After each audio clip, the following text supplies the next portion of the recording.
Hello everyone, आज की इस वीडियो में हम करने जा रहे हैं असाइनमेंट का टाइपिस्ट वाला क्वेश्चन। ये क्वेश्चन काफ़ी इंपॉर्टेंट है और काफ़ी बार पेपर में भी आया हुआ है, तो ध्यान से समझना। सबसे पहले ये देख लेते हैं कि क्वेश्चन में दिया क्या क्या हुआ है। आपको दिया हुआ है टाइपिस्ट ABCDE और उनका पर रेट गिवन है 5, 6, 3, 4 और 4। फिर उसके बाद आपको गिवन है कि हर टाइपिस्ट 1 घंटे में कितने पेज टाइप कर सकता है। जैसे टाइपिस्ट A है, वो 1 घंटे में 12 पेज टाइप कर सकता है, B 14, C 8 पेज टाइप कर सकता है, B 10 पेज और E 11 पेज टाइप कर सकता है 1 घंटे में। फिर उसके बाद आपको अलग अलग जॉब्स गिवन है PQRST, और हर जॉब में कितने पेज टाइप करने हैं वो भी आपको गिवन है। जैसे जॉब P में 199 पेज टाइप करने हैं, Q में 175, R में 145 और S में 298 और T में 178। अब जो मेन लाइन आपको ध्यान में रखनी है वो यहाँ से शुरू होती है। According to an earlier understanding only one job is given to one typist. एक टाइपिस्ट एक बार में एक ही जॉब परफॉर्म कर सकता है। और फिर उसके बाद लिखा हुआ है कि if time taken are in fraction then fractions are ignored. अब इस लाइन का क्या मतलब हुआ? अब यहाँ पे आप देख रहे हो कि यहाँ पे आपको नंबर ऑफ़ पेजेस गिवन है। एक यहाँ पे आपको नंबर ऑफ़ पेजेस गिवन है कि हमने टोटल हर जॉब में कितने कितने पेज टाइप करने हैं, और यहाँ पे आपको गिवन है हर टाइपिस्ट 1 घंटे में कितने पेज टाइप कर सकता है। तो आप खुद बताओ, अगर आप टोटल नंबर ऑफ़ पेज को डिवाइड कर दोगे number of pages type per hour में, तो आपके पास क्या आ जाएगा? टाइम टेकन आ जाएगा कि एक टाइपिस्ट को, जैसे यहाँ पे 199 है, अगर आप 199 को 12 के साथ डिवाइड करोगे, 199 को 12 के साथ डिवाइड करोगे, तो आपके पास टाइम टेकन आ जाएगा कि ए टाइपिस्ट जो है उसे 199 पेज टाइप करने में कितना टाइम लगेगा। जैसे मैं करके दिखाता हूँ। यहाँ पे 199 डिवाइडेड बाई 12, यहाँ पे आ गया 16.58। तो ये 16.58 क्या है? ए टाइपिस्ट को 199 पेज टाइप करने में 16.58 आवर्स लग रहे हैं।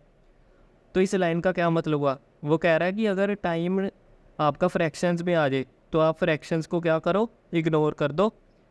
तो इसका मतलब ये हुआ कि जब भी हम कॉस्ट निकालेंगे हर टाइपिस्ट की, तो हम कॉस्ट कैसे निकालेंगे? यहाँ पे 16 आवर्स का रेट जो है 16 आवर्स के हिसाब से उसे पेमेंट करेंगे। यानी हम 16 को 5 के साथ मल्टीप्लाई करेंगे कॉस्ट निकालने के लिए। तो इस लाइन का यही मतलब है। अगली लाइन पे लिखा हुआ है find the least cost allocation. अब यहाँ पे क्या आ गया? Least cost. जब भी कॉस्ट लिखा आ जाए तो इसका मतलब ये है कि क्वेश्चन जो है वो मिनिमाइजेशन का है। अब आपको क्या करना है? टेबल बनाना है। टेबल कैसे बनाना है वो मैं आपको सिखाता हूँ। आप सबसे पहले आप जॉब P लिख लो। Calculation of cost of each typist for job P। Job P perform करने के लिए हर टाइपिस्ट की कितनी कितनी कॉस्ट आएगी वो हम निकालेंगे।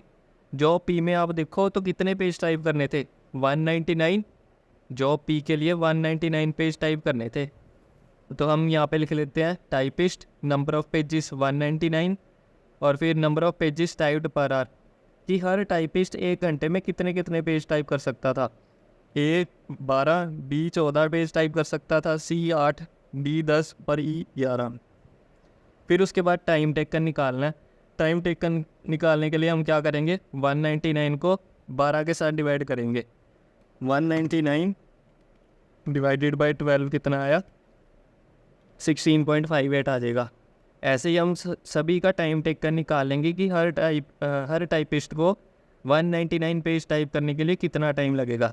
199 डिवाइड बाई 14, 14.21, 199 डिवाइड बाई 8, 24.87 और फिर 199 डिवाइड बाई 10, 19.9 आ जाएगा।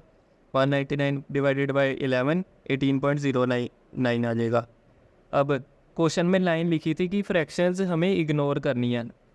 तो ये जो चीज़ है, जो पॉइंट के बाद वाली वैल्यूज़ है, इसे हम इग्नोर करेंगे। हम कॉस्ट निकालेंगे कैसे? सिर्फ इस चीज़ की कॉस्ट निकालेंगे 16 आवर्स की। तो हम क्या करेंगे? यहाँ पे आपको पर आवर रेट भी गिवन था। 16 इंटू 5 कर देंगे 80। यहाँ पे 14 इंटू 6 करेंगे 84, 24 इंटू 3 करेंगे 72, 19 इंटू 4 करेंगे 76, 18 इंटू 4 करेंगे 72। ऐसे ही हम सभी जॉब्स का कॉस्ट निकाल लेंगे कि हर टाइपिस्ट को कितनी कितनी कॉस्ट आएगी अगर वो हर जॉब परफॉर्म करे। हर जॉब का हम अलग अलग कॉस्ट निकाल लेंगे ताकि हम टेबल बना सके। अब जैसे जॉब क्यू है, यहाँ पे लिख दिया typist number of page, job queue के लिए नंबर ऑफ़ पेज कितने चाहिए थे, 175 पेज। फिर उसके बाद आपको ये भी गिवन है 12, 14, 8, 10 और 11। ऐसे ही हम टाइम निकाल लेंगे। टाइम टेकन कैसे निकालेंगे, 175 divide by 12 divided by 14 divided by 8, ऐसे ये टाइम टेकन आ जाएगा। अब इसमें भी फ्रैक्शंस को इग्नोर करते चलना है। फ्रैक्शंस को हमने इग्नोर करना है, सिर्फ होल आवर्स का रेट लिखना है। जैसे यहाँ पे 14 आवर्स है, 14.58 आवर्स है, तो हम 14 आवर्स का कोई 14 आवर्स को ही डिवाइड करेंगे 5 के साथ। तो यहाँ पे क्या आ जाएगा, 14 इंटू 5 70, ऐसे ही 12 इंटू 6 72, 21 इंटू 3 63, 17 इंटू 4 68, 15 इंटू 4 60। ऐसे ही हम बाकी सारी जॉब्स का कॉस्ट निकाल के टेबल बनाएंगे। आप ये स्क्रीनशॉट लेना, स्क्रीनशॉट ले लो। अब हम क्या करेंगे, टेबल बनाएंगे। टेबल कैसे बनाना है, ये जो हमने कॉस्ट निकाली है, हर जॉब्स की, हर टाइपिस्ट की अलग अलग कॉस्ट आई है, तो हम इसी से टेबल बनाएंगे। टेबल कैसे बनाना है, अब जैसे यहाँ पे जॉब पी है, जॉब पी में ए टाइपिस्ट को जॉब पी परफॉर्म करने के लिए कितनी कॉस्ट लगेगी, 80। तो हम यहाँ पे जॉब पी पे ए के नीचे लिख देंगे 80। फिर उसके बाद अगली job P typist B 84, job P में टाइपिस्ट बी को कितनी कॉस्ट आ रही है, 84। ऐसे ही अगली जॉब पी में टाइपिस्ट सी को 72, यहाँ पे हम लिख देंगे 72, यहाँ पे 76 और 72। ऐसे ही हम सभी की कॉस्ट यहाँ पे लिख के टेबल कंप्लीट कर देंगे। अब हमने ये टेबल बना लिया। अब क्या करना है, असाइनमेंट देनी है। पहला step row reduction. Row reduction कैसे करेंगे, हर रो में से मिनिमम उठाओ, हर रो में से मिनिमम। पहली रो में मिनिमम क्या है, 72, तो हर वैल्यूज़ में से 72 को माइनस कर देंगे।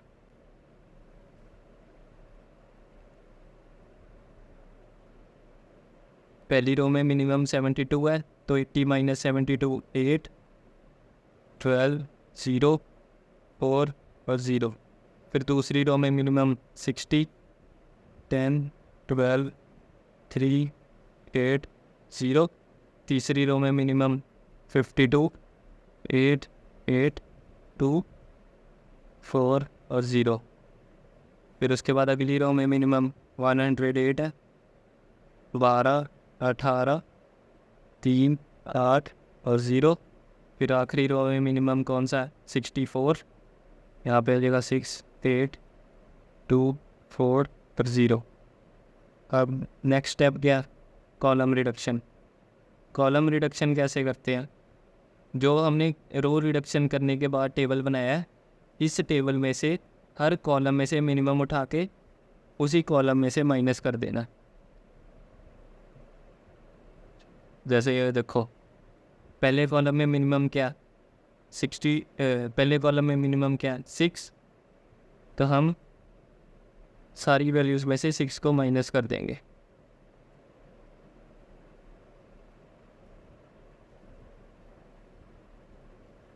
Eight minus 6 2 4 2 6 0।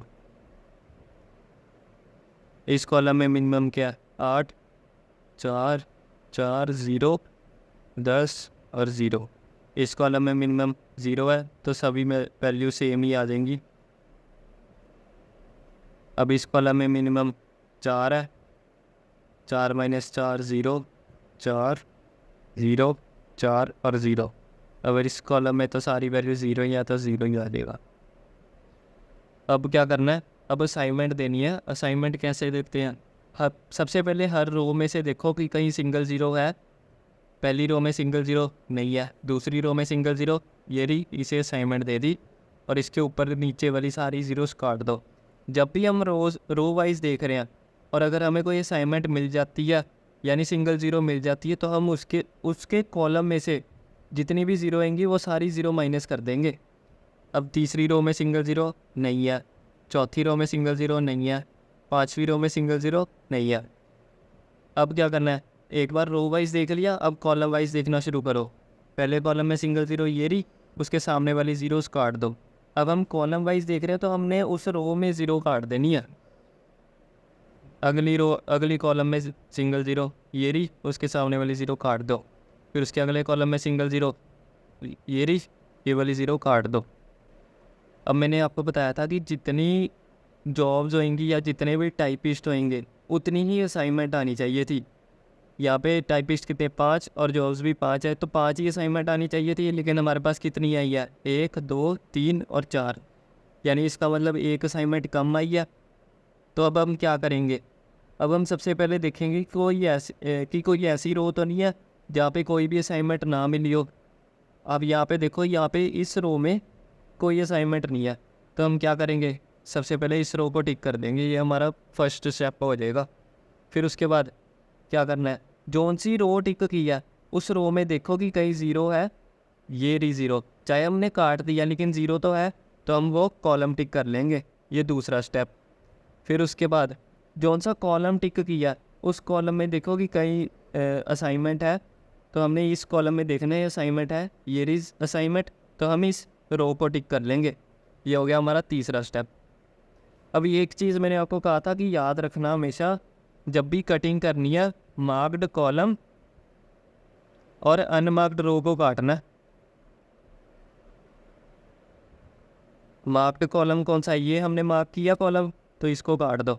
और अनमार्क्ड रो कौन सी है, एक ये अनमार्क्ड रो है और एक ये अनमार्क्ड रो है और ये लास्ट। अब मैंने आपको कहा था कि आपको दिख रहा होगा कि 3 तरह की वैल्यूज़ बन रही हैं, जैसे कुछ वैल्यूज़ ऐसी हैं जिसके ऊपर सिंगल लाइन जा रही है, और कुछ वैल्यूज़ ऐसी हैं जिसके ऊपर कोई लाइन नहीं जा रही, और कुछ वैल्यूज़ ऐसी हैं जिसके ऊपर 2 लाइंस इंटरसेक्ट कर रही हैं। तो हम 3 पार्ट्स में डिवाइड कर लेते हैं इन वैल्यूज़ को। पहली सिंगल लाइन वैल्यूज़, और दूसरी जिसके ऊपर कोई लाइन नहीं है, नो लाइन वैल्यूज़, और तीसरी जिसके ऊपर लाइंस इंटरसेक्ट कर रही हैं, इंटरसेक्टिंग वैल्यू। अब क्या करना है, सबसे पहले देखो जिसके ऊपर कोई लाइन नहीं है, जिन वैल्यूज़ के ऊपर कोई लाइन नहीं है उसमें से लोएस्ट उठाओ। इन वैल्यूज़ में से लोएस्ट क्या है 3, तो हमें पता लग गया कि हमें लोएस्ट हमारे पास है 3। अब जिसके ऊपर सिंगल लाइन जा रही है उसे सेम लिख देना, नया टेबल जब बनाना है तो उसे सेम वैल्यूज़ लिख देनी है उस टेबल में, और जिसके ऊपर कोई भी लाइन नहीं है उसमें से माइनस कर देना, लोएस्ट वैल्यू को माइनस कर देना, और जिसके ऊपर इंटरसेक्ट कर रही हैं लाइंस उसमें लोएस्ट वैल्यू ऐड कर देनी है।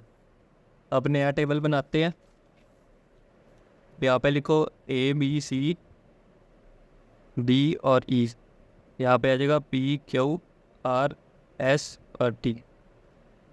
अब नया टेबल बनाने के लिए लोएस्ट 3 है, पहली रो में देख लो, पहले यहाँ पे सिंगल लाइन जा रही है तो ये सेम 2 4 0 0, और यहाँ पे इंटरसेक्ट कर रही है लाइन, यहाँ देखो इंटरसेक्ट कर रही है ना, प्लस का साइन बन रहा है, तो हमें लोएस्ट वैल्यू को इसमें प्लस कर दोगे, 2 4 0 0 और 3।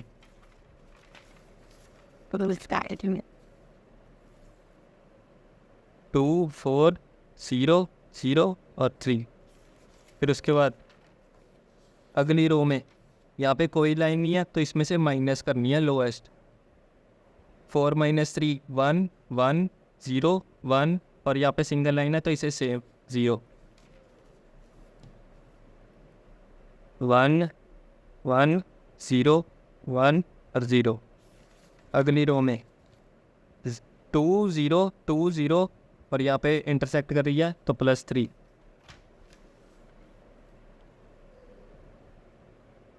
2 0 2 0 3।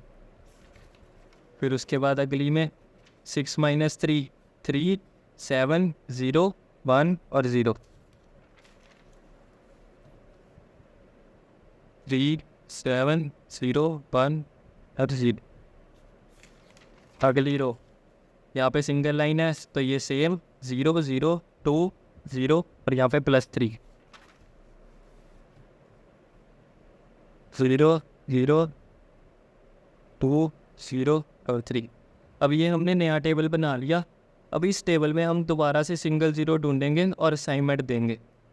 तो पहली रो में सिंगल ज़ीरो नहीं है, दूसरी रो में सिंगल ज़ीरो नहीं है, तीसरी रो में सिंगल ज़ीरो नहीं है, चौथी रो में सिंगल ज़ीरो नहीं है, पांचवी रो में सिंगल ज़ीरो नहीं है।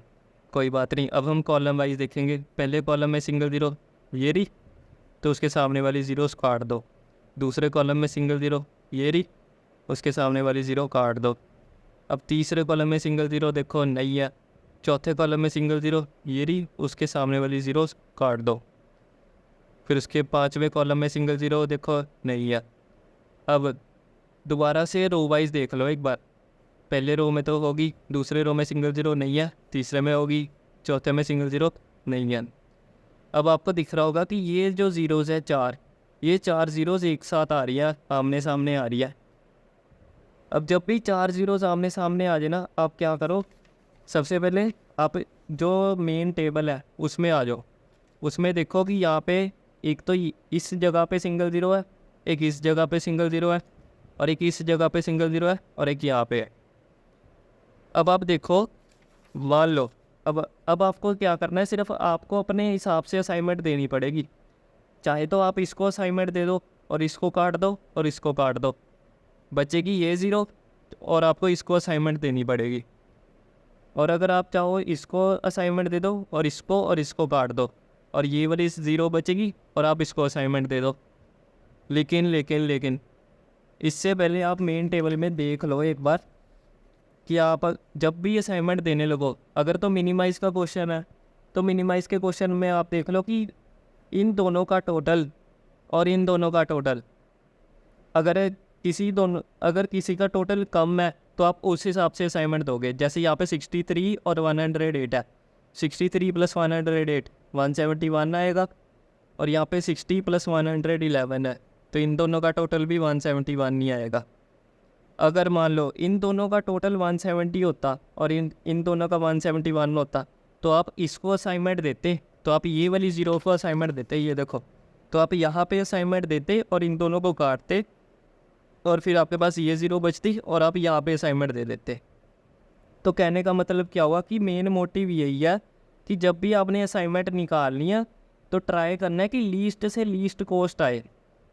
अभी हम मिनिमाइज़ का क्वेश्चन कर रहे हैं, तो कॉस्ट तब निकालनी है, तो हमने असाइनमेंट ऐसे ही देनी है कि लीस्ट से लीस्ट कॉस्ट आए। अब आपको दिख रहा होगा इन दोनों का टोटल और इन दोनों का टोटल तो सेम ही है। आप अपनी मर्ज़ी से दे दो असाइनमेंट, चाहे आप इसको असाइनमेंट दे दो और ये दोनों ये और ये काट दो, और चाहे आप इसको असाइनमेंट दे दो ये और ये काट के इसको दे दो असाइनमेंट। तो मैं इसे असाइनमेंट दे देता हूँ, उसके सामने वाली ज़ीरो तो काटनी है, और ये ज़ीरो बच गई, इसे असाइनमेंट दे दी। अब जितनी रोज़ और कॉलम्स थी क्या उतनी असाइनमेंट आई है, 1 2 3 4 5, 5 ही रोज़ थी और 5 ही कॉलम्स थे, उतनी असाइनमेंट हमारे पास आ गई। तो क्वेश्चन हमारा यहाँ पे ख़त्म है। लास्ट में लिखना कैसे है, यहाँ पे टाइपिस्ट और यहाँ पे जॉब्स। टाइपिस्ट कितने थे, 5, A B C D और E। अब ए टाइपिस्ट कौन सी जॉब परफॉर्म करेगा, जॉब T। ऐसे ही B typist R, C Q, D P और E S। यहाँ पे लिख दो कॉस्ट। कॉस्ट कैसे देखेंगे, कॉस्ट हम इस टेबल के हिसाब से निकालेंगे। एक तो यहाँ पे थी, एक यहाँ पे थी, और एक यहाँ पे आएगी, एक यहाँ और एक का टी। ठीक, यहाँ पे कॉस्ट लिख दो। कॉस्ट हमारे पास आ जाएगी, ए का T 70, बी का R 60 और 63, 76 और 108। अब इसका टोटल करके देखोगे 377 आ जाएगा। ये आपका आंसर है। तो ये क्वेश्चन यहीं पे ख़त्म होता है। आई होप आपको समझ लगी होगी, और अगर कोई डाउट है तो आप कमेंट में पूछ सकते हैं। बाकी आज की इस वीडियो के लिए इतना ही। Thank you.